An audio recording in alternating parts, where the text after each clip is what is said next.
Alright, I'm going to show you guys how to do this next assignment. So let's get started. So to start off, we're going to look at the front panel.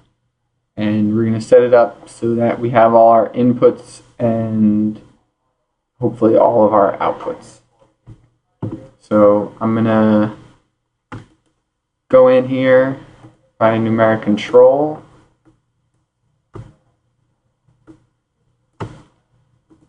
I'm not going to do the entire assignment. I'm just going to make the first couple steps so you guys have an idea of how to do everything.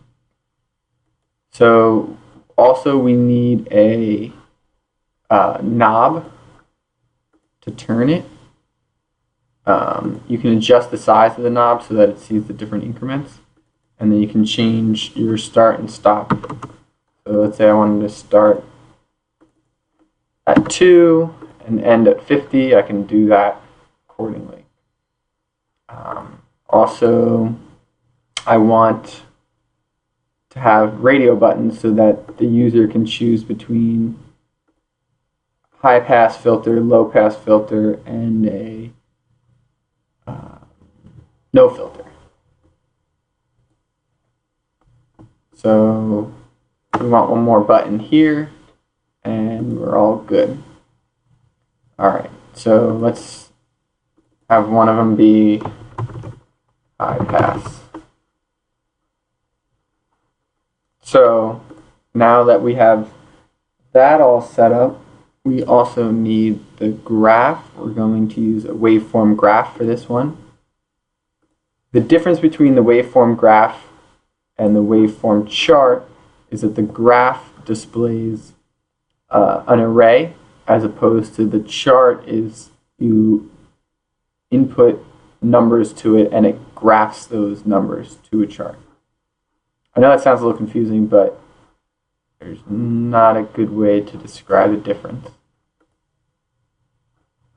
Alright, so now that we have that set up, we can go to our back panel. In the back panel we have all this. What I'm going to do is first I'm going to surround everything with a while loop. This way you can interact with the program and it should be able to run smoothly and doesn't just run through once. So obviously with all while loops you need to create some kind of control or constant so that the user can stop the while loop and get out of it. So this should be high pass. This should be our cutoff. I'm sorry. This should be frequency 1, cutoff frequency, and then this is going to be the knob, the frequency order, or the filter order. Okay. So now we need a case structure. So what our case structure is going to do, it's going to take the input from the radio buttons and decide what happens to the case. So in this case we have 3 different cases. I'm only going to work on the high pass one right now, but you'll also have a low pass, and if you want to do the extra credit you can do the no filter. In order to add the 3rd button, you can either add a case after, before, duplicate this case, or add case for every value. And now we have all 3 radio buttons selected. So the next thing we need to do is we need to create a wave generator, a sine waveform. Sorry. So I think the easiest way is to control space and do sine waveform, and it pulls that up. So each one of these has different nodes that it's looking for. It's looking for the frequency, which is going to be our input from here. It's looking for the amplitude, which we're just going to assign it as a constant.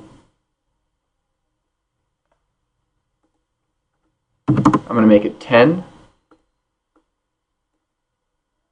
The phase, we don't care about the phase. It will just be whatever the default phase is. And then the error in, that's fine too. Reset signal, all those things are fine. All right. So our signal out is going to go into one of our cases. The other two things are cutoff frequency goes in here, and the filter order goes in here. So next thing we need to do is we need to apply a filter to it. So what we do again, we go into control space and we go to it's called a Butterworth filter, and that can go into our filter case. So what the Butterworth filter is looking for, it's looking for the X, which is our sine wave generator. It's looking for the sampling frequency, which we are just going to assign to be 1,000. Create constant.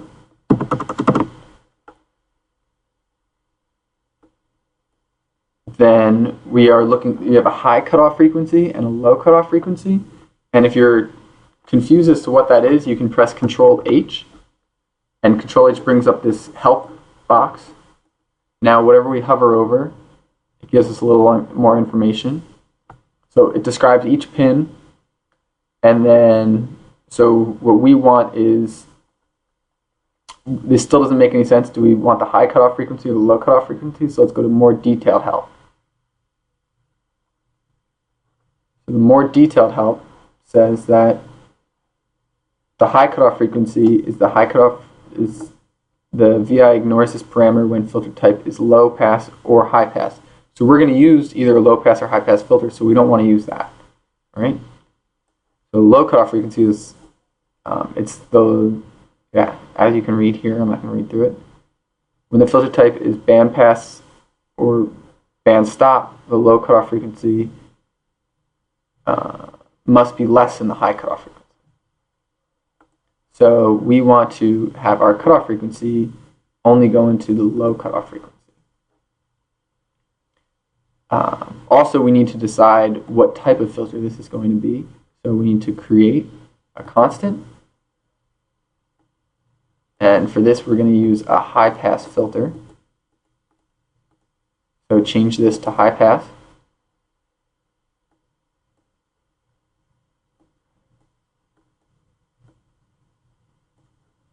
And then last but not least, we need to know the order. So the order is going to go like that. Now one thing is that our order needs to be a whole number, and it can't be a decimal, which is what a double is. So in order to change that, let's go to the filter order. Let's go to representation, and here we can see how it's represented. So instead of choosing double, we're going to choose the long integer, which is this one, I32. And now everything works out well. All right. And then I'm going to close this help box. So now we have the filtered waveform. It can go directly to our waveform graph. Now, if you look at this, you can see that there's this box that has the open square right here. The problem with that is that if I wanted to run this, it can't run because this is open. So what I mean by that is that in this case, it doesn't know what it's outputting. It doesn't have anything to output. So, and either you can do one of two things. You can complete all the cases, or you could simply click use default if unwired, and then this way, when the program runs, it will run the default, which is probably a 1 or 0 or something like that. But you can test your cases out while you're building them. All right, so let's test it out. So this is the thing. We're on high pass. We're going to run it. Oh, sorry. We need to pick frequencies. So our frequency is going to be, let's say, 100 hertz. And the cutoff is going to be, let's do 50. And let's change this to 8. So we're going to run it, and you see it looks like this. You can also change this scale. You can say 100. Maybe I can't. All right, you know what? So first you have to un-auto scale the x-axis. Then do that, and you see the first bit. If you decrease this, you'll see that your order goes down substantially. If I change my cutoff frequency to be 150, you see that it slowly brings it, eliminates the frequency because your cutoff is 150 and brings it down to almost 0. All right, I think that should be enough for you guys to get this done. Now all you have to do is do the low pass case, and if you want, you can do the no filter case. All right, thanks.